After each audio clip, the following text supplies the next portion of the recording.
Adiós. Ayudas. Bueno, ok.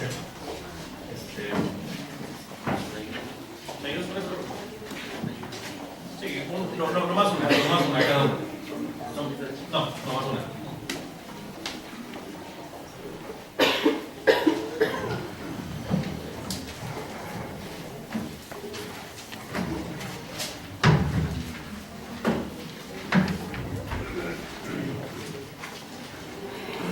Se les está entregando, hermanos, un bosquejo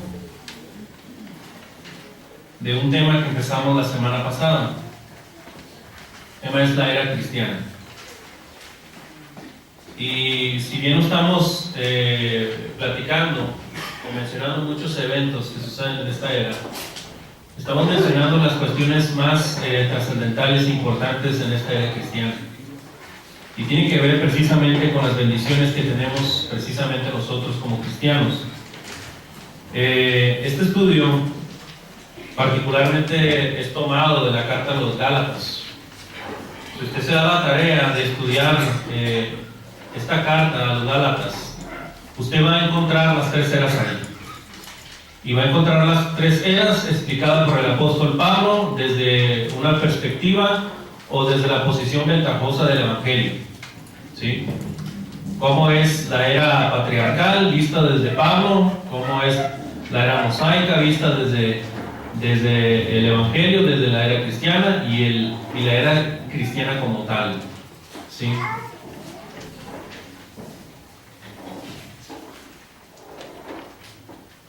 Ahorita nomás que terminen de repartir el bosquejo, deseando que sea de bendición también ese bosquejo que se le está entregando. Bueno, hermanos, la semana pasada ya estuvimos viendo este tema y básicamente recordar ese versículo que viene en Juan capítulo 1, versículo 17. ¿Qué dice? Pues la ley por medio de Moisés fue dada, pero la gracia y la verdad vinieron por medio de Jesucristo. Básicamente ese versículo establece las dos dispensaciones o estos periodos de tiempo en el cual Dios se comunicó. Básicamente ahí se mencionan dos, particularmente la era mosaica, la era de Moisés, siendo el principal de esta era porque fue el medio que Dios utilizó para mandar la ley o básicamente para liderar precisamente al pueblo de Dios. En esta era cristiana, como su nombre lo dice, quien encabeza precisamente este tiempo o quien mantiene ese liderazgo en estos tiempos es el Señor Jesucristo. Ahora, además de llamarle era cristiana, podemos llamarle también la era de la gracia. Particularmente vamos a entender algunas cuestioncitas bien importantes aquí. Si ustedes pueden ver en el bosquejo que tienen, ¿sí? Se hace básicamente una proposición. Para nosotros que vivimos en la era cristiana, después del versículo, Pablo nos dice que tenemos la bendición número 1 romano. ¿Qué dice? De ser justificados por la fe en Cristo. Fuerte, brother, fuerte. De ser justificados por la fe en Cristo. De ser justificados por la fe en Cristo. Eso lo vimos la semana pasada. Pero te voy a preguntar qué significa justificación. Porque si no entiende lo que es justificación, ¿cómo va a entender usted que Cristo le salvó? Si no entiende eso, porque es una palabra que no es muy común en nuestro léxico, en nuestro hablar. Justificación, pues, ¿qué es eso? Bueno, ahorita vamos a mencionar algo al respecto. Ahora, número 2, Romano. ¿Qué dicen? Ser redimidos por la fe en Cristo. De ser redimidos, la bendición de ser redimidos por la fe en Cristo. Es otro término que a veces lo escuchamos aquí en la adoración, redentor, redimidos, redimir, pero no hemos hecho la tarea de investigar qué significa esto. Probablemente muchos de ustedes ya tengan un conocimiento al respecto, pero es muy importante que también lo retomemos y que lo entendamos. Número 3, Romano, la bendición de... Número 3, Romano, ahí en el bosquejo. De recibir el Espíritu por la fe en Cristo. De recibir el Espíritu por la fe en Cristo. Esto también lo vamos a ver. 4, Romano. De ser hijos de Dios por la fe en Cristo. De ser hijos de Dios por la fe en Cristo. Y por último, el quinto, De ser linaje de Abraham por la fe en Cristo. aunque no lo crean, linaje de Abraham somos. Ahorita vamos a ver por qué. Ahora, estas son algunas de las consideraciones, hay más, pero con esto va a ser suficiente para entender un poquito de lo que está hablando Gálatas. Ya vimos en primer lugar que Pablo nos dice que en esta era cristiana nosotros tenemos la bendición de ser justificados por la fe en Cristo. La semana pasada dijimos que cuando hablamos acerca de justificación, hay una palabra que da origen a la justificación. ¿Se acuerdan cuál es? Justicia. Justicia, ¿verdad? Y esta particularmente, la justicia pues es un principio que siempre tratamos de buscar, pero particularmente la justificación es considerarte o mostrarte inocente o justo. Y es una terminología legal, es una terminología jurídica. Y si Pablo, ahí en Gálatas 2.16, mire, ayúdenme a leer por favor Gálatas 2.16.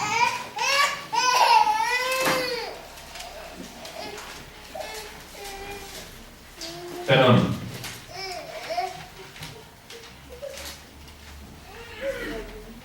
$3.24, por favor. No, disculpen. 2.16, disculpen.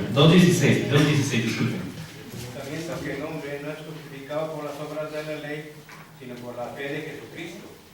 Nosotros también hemos creído en Jesucristo para ser justificados por la fe de Cristo y no por las obras de la ley. Por cuanto por las obras de la ley nadie será justificado. Fíjense, hermano, que parece como un juego de palabras, ¿no? Pero básicamente lo que está diciendo aquí el apóstol Pablo, que desde la posición ventajosa del Evangelio, él dice que nadie es justificado por las obras de la ley, ¿sí? Es decir, esa ley que particularmente rigió particularmente al pueblo de Dios durante la era mosaica. Nadie se justificaba o nadie se justifica por las obras de la ley, sino por la fe, ¿sí? Por la fe de Jesucristo. Aquí hay una clave que debemos de entender, hermanos. Cuando se dice por la fe, esas dos letritas, la, es determinante para entender lo siguiente. Cuando se habla de la fe o por la fe, se está refiriendo a una fe objetiva y no a una fe subjetiva. Cuando hablamos de algo subjetivo no quiere decir que sea mentira. Cuando hablamos de la fe subjetiva, y fíjense muy bien, cuando hablamos de la fe subjetiva, estamos hablando particularmente de Hebreos 11:1. ¿Qué dice? Pues la fe, la certeza de lo que se espera, la convicción de Cuando hablamos de una fe, exactamente, hermana, cuando hablamos de una fe subjetiva, nos estamos refiriendo a esa certeza y esa convicción. Pero cuando hablamos de una fe objetiva, es decir, la fe, nos estamos refiriendo al Evangelio, ¿sí? Cuando usted encuentre en Gálatas y sobre todo en los escritos de Pablo, la fe se está refiriendo al Evangelio, ¿sí? Eso es muy importante entenderlo, porque uno puede leer fe y no le puede dar el verdadero sentido de todo esto. Si usted busca un diccionario bíblico, va a encontrar que precisamente cuando se refiere a la fe, se refiere a la certeza, a la convicción, pero también al cuerpo de mandamientos que dejó Jesucristo. O sea, se refiere a esos dos aspectos, ¿sí? Ahora, nosotros somos justificados por la fe en Cristo, ¿sí? La palabra justificación es bien importante porque Cristo, la fe en Jesucristo, es la que nos justifica delante de nuestro Dios. Cuando nosotros, hermanos, si nosotros vivimos sin realmente ver lo que el pecado le hace al ser humano, si no estamos conscientes del pecado, nunca vamos a entender lo que es justificación. Les comentaba la semana pasada, nosotros podemos salir a evangelizar aquí y preguntarle a las personas: ¿está usted preocupada por el alza de los productos básicos? ¿Está preocupada por la gasolina? ¿Está preocupada por la delincuencia? Nos van a decir que sí, pero si les preguntamos: ¿está preocupada por sus pecados? ¿Cree que me va a decir? ¿Y eso qué? ¿Por qué? Porque no hay una conciencia del pecado. Porque no hay fe, no hay certeza, no hay convicción de que podemos fallarle a nuestro Dios, ¿sí? Pero cuando nosotros vivimos por la fe en Jesucristo, ¿sí?, y obedecemos su santo mandamiento, nosotros somos justificados, no por nosotros, por Jesucristo. Y es gracias a Jesucristo que Dios, el Padre, nos ve como inocentes, como justos. Esa es la esencia de la justificación. Entonces, si nosotros vivimos en pecado y no estamos conscientes de ello, amados hermanos, realmente este es un serio problema. Porque podemos vivir la vida cristiana y tener cauterizada la conciencia, el corazón, y no darnos cuenta si le estamos fallando a nuestro Dios. Para poder entender la justificación, hermanos, hay que entender muy bien en qué cosas estoy fallando, ¿sí? Ahora, el tema de la justificación ya lo vimos. Vamos a pasar al segundo. Aquí no me voy a detener mucho porque Romanos 5 da una lista precisamente de los resultados de la fe, o de la justificación, perdón. Pero eso ya no lo vamos a tratar porque ya lo vimos. Ahora, para nosotros que vivimos en la era cristiana, Pablo nos dice que tenemos la bendición, en segundo lugar, de ser redimidos por la fe en Cristo. Vamos a leer los textos que básicamente nos van a enseñar acerca de esto. Vamos a leer ahí en Gálatas capítulo 3, versículo 13. Cristo nos redimió de la maldición por la ley, hecho por nosotros maldición, porque está escrito: maldito todo aquel que es colgado en un madero. Jesús, ¿qué entiendes cuando lees este versículo? Que nuestro Señor Jesucristo nos redimió de la ley, nos sacó fuera de la ley. Pero hay uno muy importante. Que la ley, Que la ley se había convertido en ¿qué? maldición. En una maldición. Hace semana yo prediqué esto en la radio. Y casi me dicen hereje por haber dicho esto, cuando lo leí de la Biblia. Porque hay gente que no entiende lo que lee. Está diciendo Pablo que la ley se había convertido en una maldición. Hecho por los hombres maldición. Porque esa misma ley, hermanos, la ley de Dios, de acuerdo a Romanos 7:12, es justa, es buena, es perfecta, pero acuérdense que fue añadido por causa de las transgresiones. Acuérdense que esa palabra añadida significa que iba a ser por un tiempo, porque la ley no era lo mejor que Dios nos iba a presentar, lo mejor era la gracia, pero era necesario que viniera la ley antes de que precisamente se presentara la gracia en su totalidad en la figura de nuestro Señor Jesucristo. O sea, la ley iba a funcionar por un tiempo, porque esa misma ley no pudo ni siquiera proteger al hombre más santo que caminó en la tierra, porque con esa misma ley lo iban a crucificar. ¿Se dan cuenta? Ahora, dice que Cristo nos redimió. Cristo nos redimió de la maldición de la ley, ¿sí? Ahora, Gálatas 4:5, por favor. Gálatas 4:5. Pero cuando vino el cumplimiento del tiempo, Dios envió a su Hijo, nacido de mujer y nacido bajo la ley. Ok. Para que redimiese a los que estaban bajo la ley, a fin de que recibiésemos la adopción de hijos. Fíjese, para que redimiese a los que estaban bajo la ley. Hay que entender lo que es redimir, o la palabra redención. Si no entendemos también esta palabra, no vamos a entender la obra salvífica del Señor, no vamos a entender lo que el Señor hizo por nosotros. La palabra redención es una palabra griega exagorazo. El agorazo o el ágora era un mercado en los tiempos griegos, ¿sí? Es como dice el mercado Juárez, así, de todas las verduras y todo eso. Bueno, en aquel tiempo se llamaba el ágora. Esa palabra exagorazo, que es la palabra que utilizó realmente Pablo, significa particularmente comprar afuera. Tú vas al mercado a comprar algo. Pero esta palabra de redimir no se refería a comprar verduras, ni frijoles, ni nada de eso. Tenía la idea de hacer una transacción o de comprar esclavos. Porque en aquel tiempo el 70% de los habitantes era esclavo.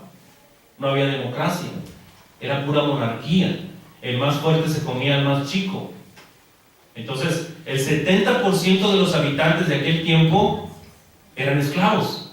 Por eso cuando Pablo escribe esta palabra redimir, todos conocían muy bien lo que significaba. A veces nosotros no le damos ese significado, ¿sí? Cuando Jesucristo les dice a los judíos, y conoceréis la verdad, y la verdad os hará libres. ¿Qué fue lo que dijeron los judíos?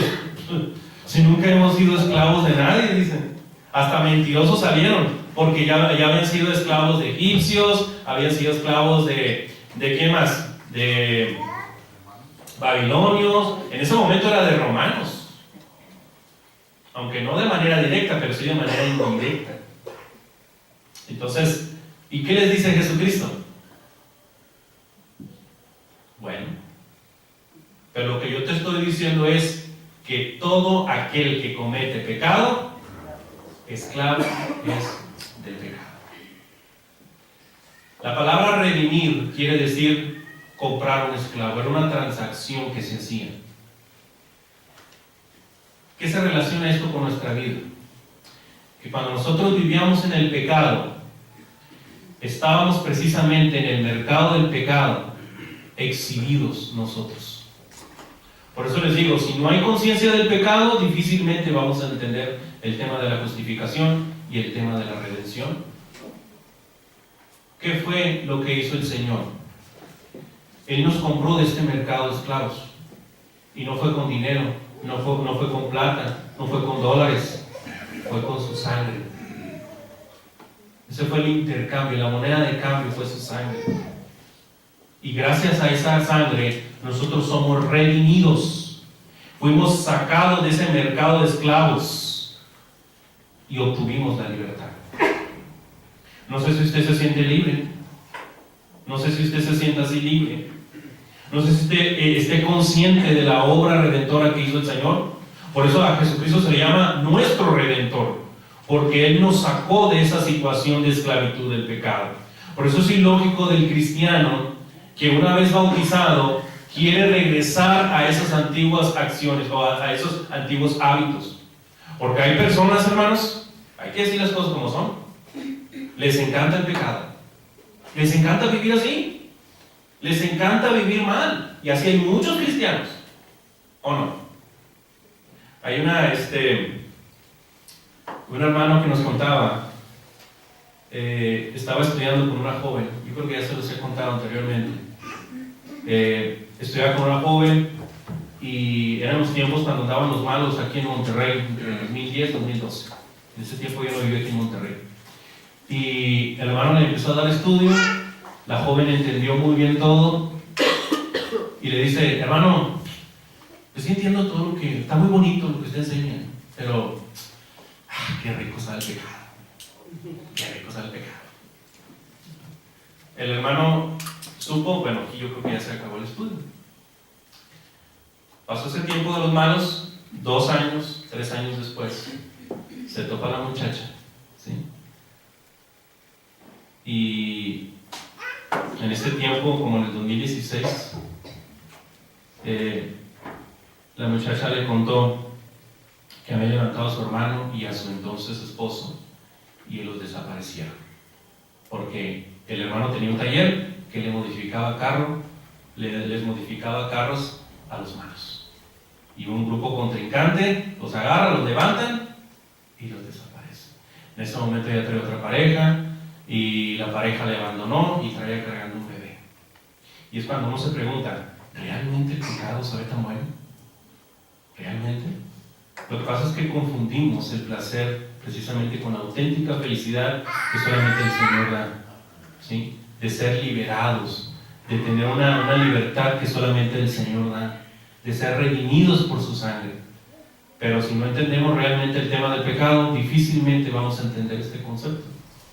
Somos justificados, pero también somos redimidos con la sangre del Señor. Ahora, no solamente eso, amados hermanos, hay muchas cosas o hay algunos sinónimos que nosotros podemos considerar acerca del tema de la redención. Redención significa ser comprado, ser salvados, ser rescatados, ser liberados, y significa también que algo pagó un rescate por mí y por ti. Cuando tú te bautizaste, tú reconociste eso que hizo el Señor por ti. Pero cuando regresamos a nuestros antiguos hábitos, regresamos para pisotear la sangre del Señor. Y eso es gravísimo también, hermanos. Ahora, del tema de la redención, del ser redimidos, ¿hay alguna duda? ¿Algún comentario? ¿No, hermana Nelly? La veo con dudas. Y no me regreso. Si no, ahí está el bosquejo, hermanos, ahí está explicadito, ¿eh? Si quieren repasar, ahí hay versículos, estudienlo con tiempo, ¿verdad? Ahorita no podemos abarcar todo por cuestión de tiempo. Ahora, para nosotros que vivimos en la era cristiana, Pablo nos dice que tenemos, en tercer lugar, la bendición de recibir el Espíritu Santo por la fe en Cristo. O sea, no solamente somos declarados inocentes cuando no lo merecemos, no solamente somos liberados de esa situación del pecado, porque el Señor nos libera, sino que también recibimos uno de los más grandes regalos que puede recibir todo ser humano, el Espíritu Santo. Para ello, vamos a leer Gálatas capítulo 3, versículos 2 al 5. Por eso les digo que todo va a estar en Gálatas, ¿sí? Gálatas capítulo 3, versículos 2 al 5. Esto solo quiero saber de vosotros. ¿Recibisteis el Espíritu por las obras de la ley o por el oír con fe? Antes. ¿Se dan cuenta que al final de ese versículo dice con fe? ¿No dice con la fe? ¿Se dan cuenta? Porque ahí ya no se estaba refiriendo a la fe objetiva, se está refiriendo al Evangelio. Se estaba refiriendo a esa fe objetiva, la certeza, la convicción, ¿sí? Ya no tiene el artículo definido la. Versículo 3. Ándale, hermano, no sean tímidos, déjale. Tan necios sois, habiendo comenzado por el Espíritu, ahora vais a acabar por la carne. Siguiente. Tantas cosas habéis padecido, hermano, si es que realmente fue hermano. Aquel pues. Aquel pues que os suministra el Espíritu y hace maravillas entre vosotros, ¿lo hace por las obras de la ley o por el oír con fe? Gracias. Es interesante, hermanos, que dice el versículo 5, aquel, hablando de Jesucristo, que os suministra, quiere decir, que da, ¿sí?, el Espíritu y hace maravillas, ¿sí?, es decir, milagros entre vosotros. Dice, pregunta el apóstol Pablo, no era para que le respondieran, sino para hacer algo, generar algo en su conciencia. Lo hace por las obras de la ley, por la ley mosaica, o por el oír con fe. Pues evidentemente era por el oír con fe. Vamos a leer el versículo 14. 3:14, por favor. Para que en Cristo Jesús la bendición de Abraham alcance a los gentiles, a fin de que por la fe recibiésemos la promesa del Espíritu. Ok, para que en Cristo Jesús la bendición de Abraham, fíjese, alcanzase a los gentiles, es decir, a todo el mundo, a fin, es decir, propósito, de que por la fe, fíjese, ahí ya se maneja otra vez, la fe, es decir, por el Evangelio, recibiésemos la promesa del Espíritu. ¿Cuándo se dio cumplimiento a esa promesa? En Hechos capítulo 2, así es. Y ahorita no lo vamos a leer por cuestión de tiempo, pero ahí en su bosquejo dice la promesa del Espíritu y vienen algunos textos bíblicos, ¿verdad? Ahora, en el inciso B, que es el tema que quería tratar, habla acerca de la suministración del Espíritu. Cuando hablamos de suministración quiere decir dar, ¿sí? Y se nos dio particularmente para nosotros contemplar al Espíritu Santo desde tres perspectivas. El tema del Espíritu Santo es complejo, hermanos, ¿sí? Y requiere un estudio más detallado y mucho más específico que lo que se va a dar ahorita.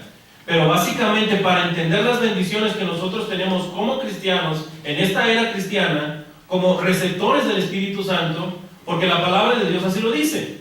La palabra de Dios en la primera carta a los Corintios, tanto capítulo 3, capítulo 6 y segunda de Corintios capítulo 6, el apóstol Pablo habla de que nosotros somos precisamente el templo del Espíritu Santo, somos el templo de Dios. Y si vamos a algunas aplicaciones, en unos aspectos se refiere al cuerpo de creyentes y en otras ocasiones se refiere particularmente a la persona como tal. Pero es muy importante que entendamos el tema precisamente del Espíritu Santo como el Paracleto.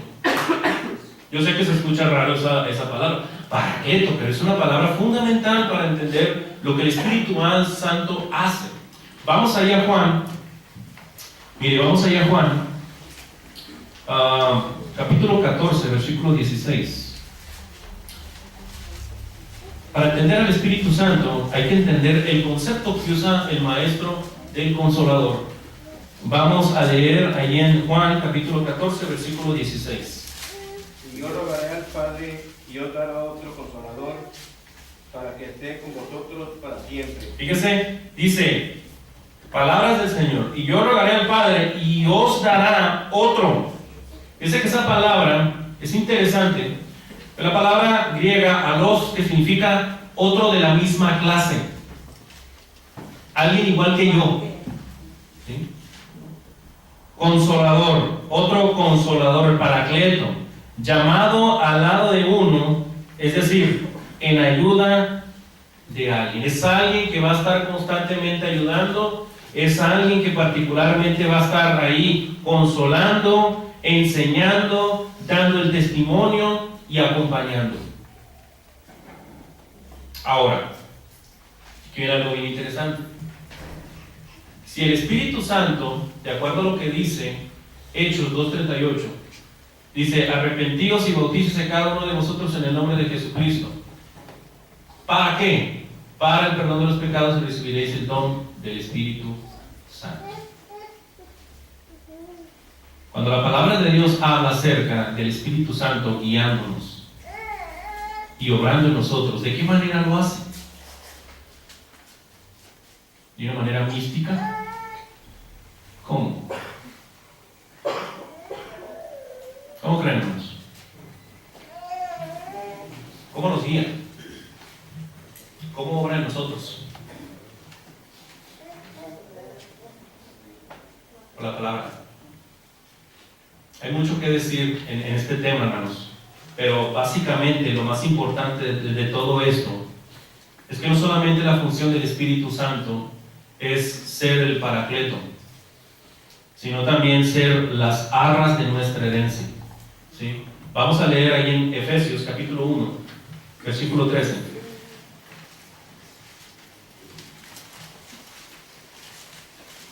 Efesios capítulo 1, versículo 13. En él también vosotros habiendo oído la palabra de verdad, el evangelio de vuestra salvación, y habiendo creído en él, fuisteis sellados con el Espíritu Santo de la promesa. También el 14. También el 14, por favor. Que es las aras de nuestra herencia. Gracias. Hasta la redención de la posesión adquirida para la avanzada de su gloria. Sí, dice el versículo 13, la última parte, fuisteis sellados, dice. ¿Sí? Esa palabra se refiere particularmente a ser estampados o básicamente, ¿sí? Ya sea con un anillo o con una marca privada. ¿Para qué? Para asegurar o preservar algo. Cuando tú te bautizas recibes el sello del Espíritu Santo. Y no solamente eso, dice el versículo 14 que el Espíritu Santo es las arras, ¿sí? Las arras particularmente se referían a una parte de dinero en la compra de una propiedad o que se daba por adelantado como garantía. Hay quienes dicen en el concepto griego moderno que esas arras se referían a los anillos de compromiso, ¿verdad? Pero básicamente nosotros debemos de quedarnos con la idea de la garantía. ¿Con la idea de la garantía de qué? De la redención de la posesión adquirida. ¿Qué quiere decir esto? El cielo. Básicamente se refiere al cielo. Y no solamente eso, y más importante, que el Espíritu Santo es el que nos da, por así decirlo, la capacidad o el derecho, fíjense muy bien lo que voy a decir, el derecho de llamarle a Dios Padre. Y no es algo que yo digo. Vamos a leer ahí en Gálatas 4:6 para que usted se dé cuenta. Gálatas 4:6. Por cuanto sois hijos, Dios envió a vuestros corazones el Espíritu, el cual clama, Abba Padre. Ok. Ahí dice que el Espíritu clama, Abba Padre. Ahora Romanos 8:15 para cotejarlo. Eso nos explica un poquito más Romanos 8:15.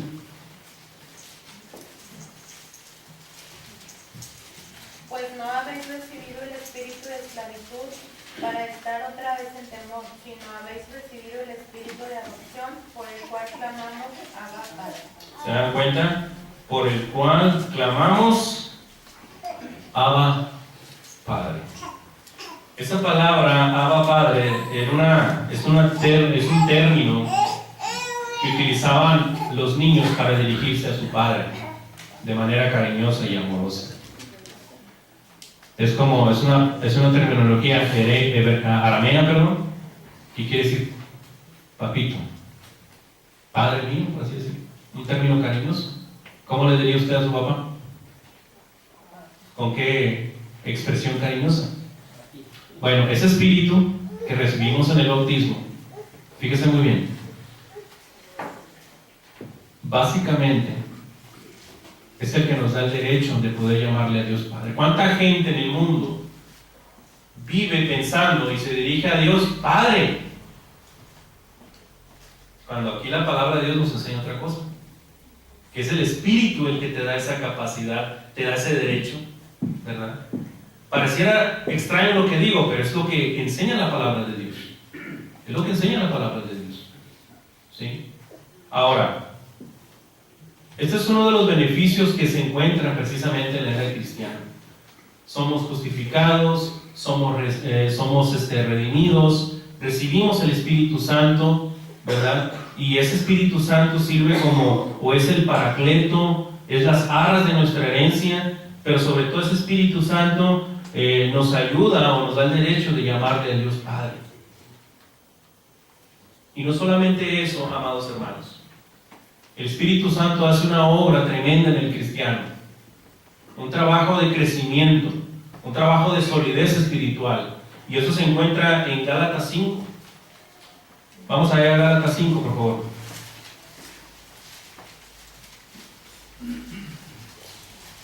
Ahorita les doy la cita. Yo lo voy a leer esto, hermanos, rapidito. Fíjense muy bien cómo obra el Espíritu Santo en la vida de un cristiano.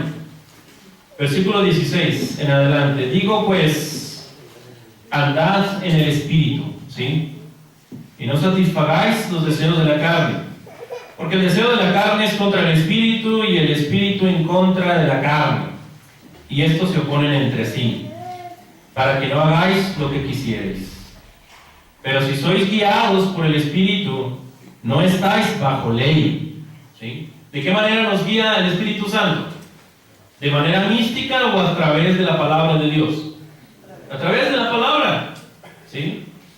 Y sigue diciendo el texto: y manifiestas son las obras de la carne: adulterio, fornicación, inmundicia, lascivia, idolatría, hechicería, enemistades, pleitos, celos, iras, contiendas, disensiones, herejías, envidias, homicidios, borracheras, orgías y cosas semejantes a estas, acerca de las cuales os amonesto, como ya os lo he dicho antes, que los que practican, quiere decir desempeñar repetido o habitualmente tales cosas, no heredarán el reino de Dios. Si en su vida usted practica este tipo de cuestiones que se listaron, hermano, usted está viviendo de acuerdo a la carne. Usted no está siendo espiritual. Y creo que el Señor, aquí en este caso Pablo está siendo muy enfático, que los que practican tales cosas no pueden llegar al cielo.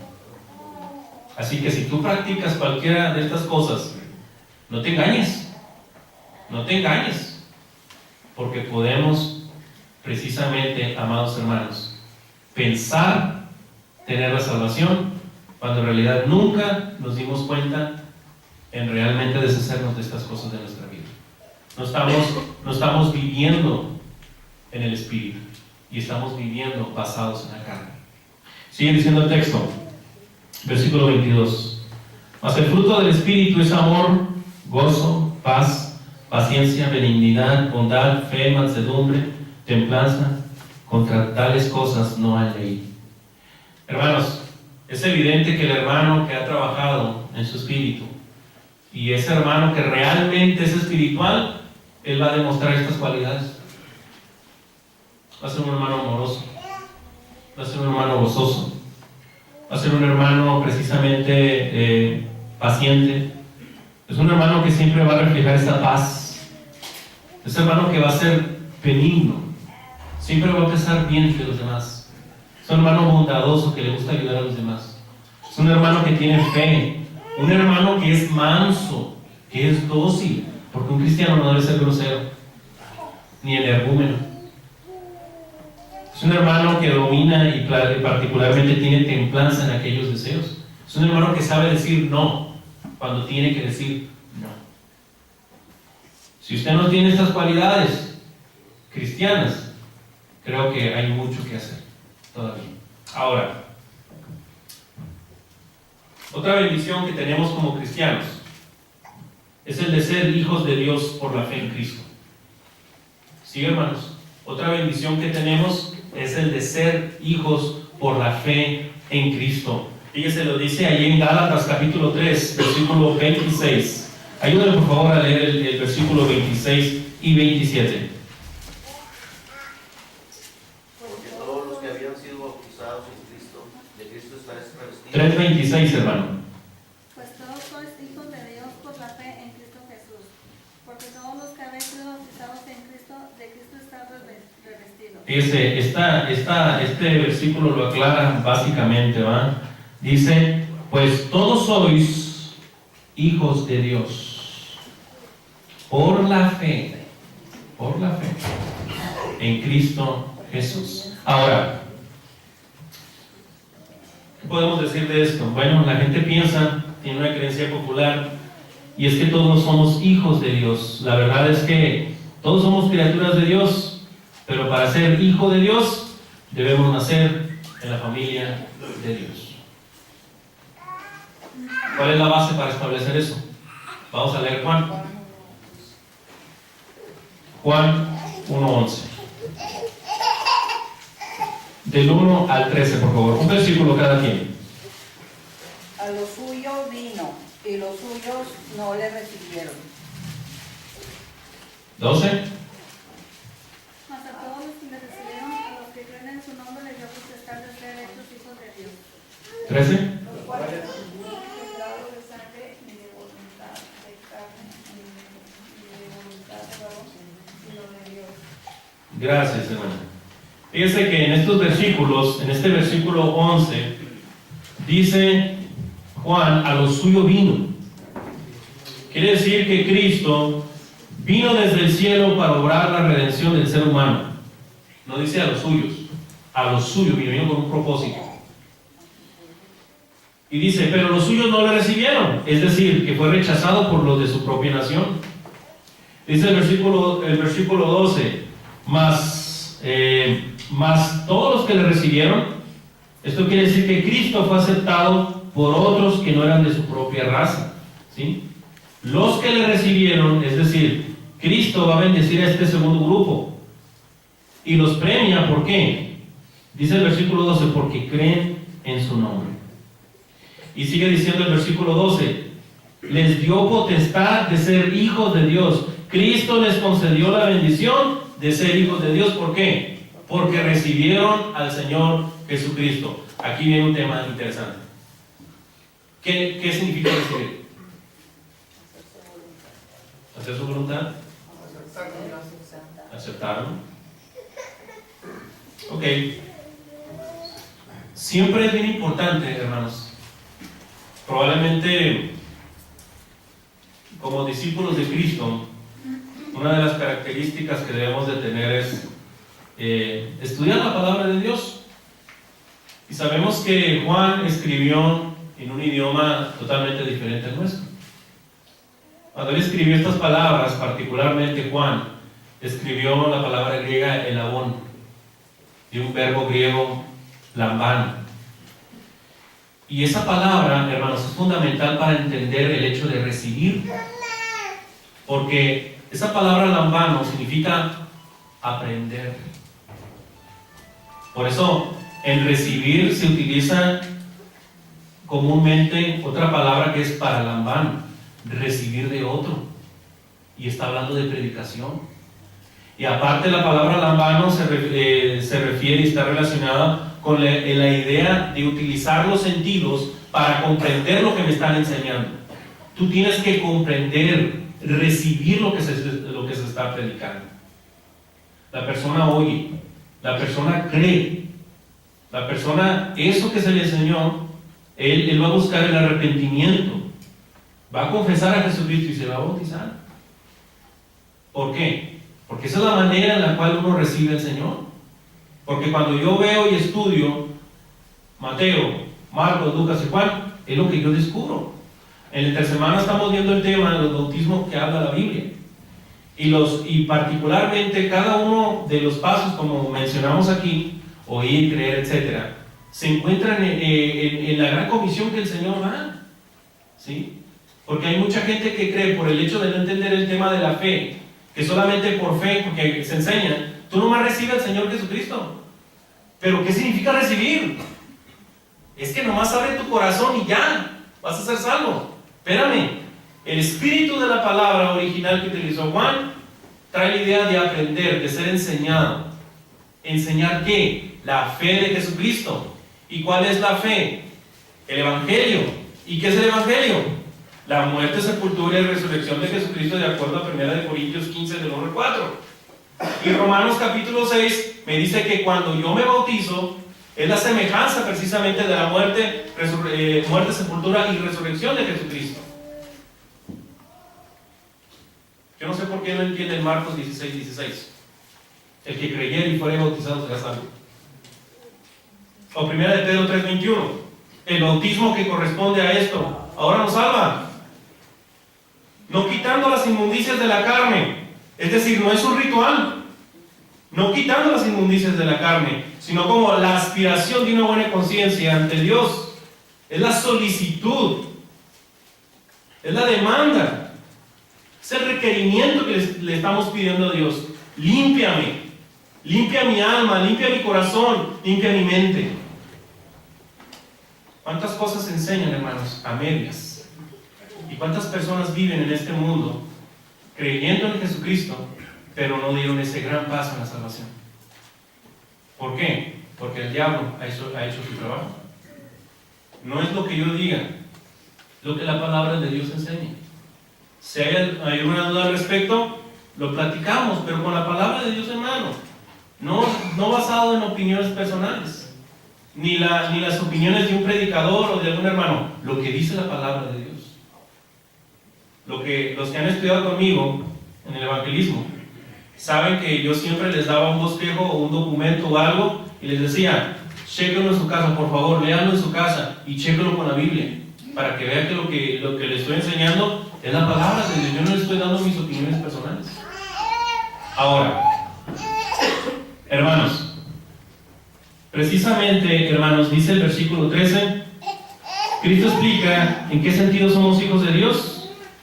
Hijos no por el lado sanguíneo, hijos no por el lado carnal, hijos no porque alguien, hombre, lo haya decidido, hijos por su santa voluntad, es porque así lo quieren. Y dice Romanos 8:14, porque todos los que son guiados por el Espíritu de Dios, estos son hijos de Dios. Fíjese, ¿está siendo usted guiado por el Espíritu Santo? ¿Y qué significa ser guiado por el Espíritu Santo? Bueno, que voy a vivir a la luz de la palabra de Dios. De la manera que el Espíritu Santo le guía. Y luego dice también ahí enseguida, Romanos 8:16, el Espíritu mismo da testimonio a nuestro espíritu de que somos hijos de Dios. Y el 4:5 dice, para que redimiese a los que estaban bajo la ley, a fin de que recibiésemos. Fíjese, ¿cómo? Aquí hay que entremezclar las cosas. Si dice, recibimos el Espíritu Santo, pero aquí me dice, recibiésemos la adopción de hijos. Es que el Espíritu Santo es el que nos convierte en hijos de Dios. Hermanos, ya para concluir, rapidito este último punto.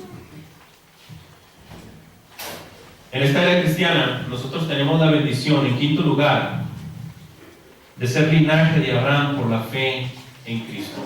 Mire, vamos a leer ahí en Gálatas, ya vamos a concluir, hermanos.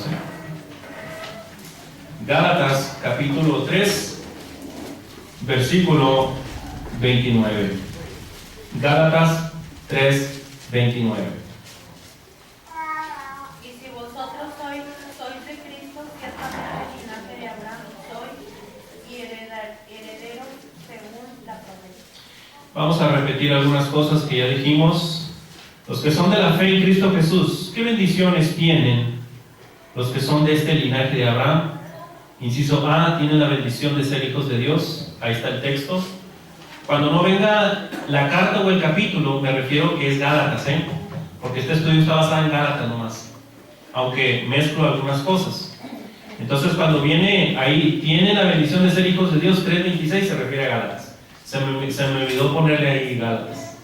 Entonces, hay una segunda bendición que tenemos por el hecho de ser linaje de Abraham.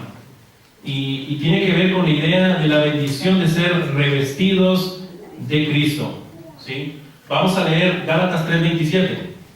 Porque todos los que habéis sido bautizados en Cristo, de Cristo estáis revestidos. ¿Se dan cuenta? ¿Se atreverá alguien a decir que el bautismo no es importante? Si no se han bautizado, quiere decir que todavía no están revestidos de Cristo. Eso quiere decir que todavía no están justificados. Imagínense. Y no solamente eso, hermanos, sino que también gracias a esta bendición que tenemos, nosotros somos nuevas criaturas. Gálatas 6:15. Gálatas 6:15.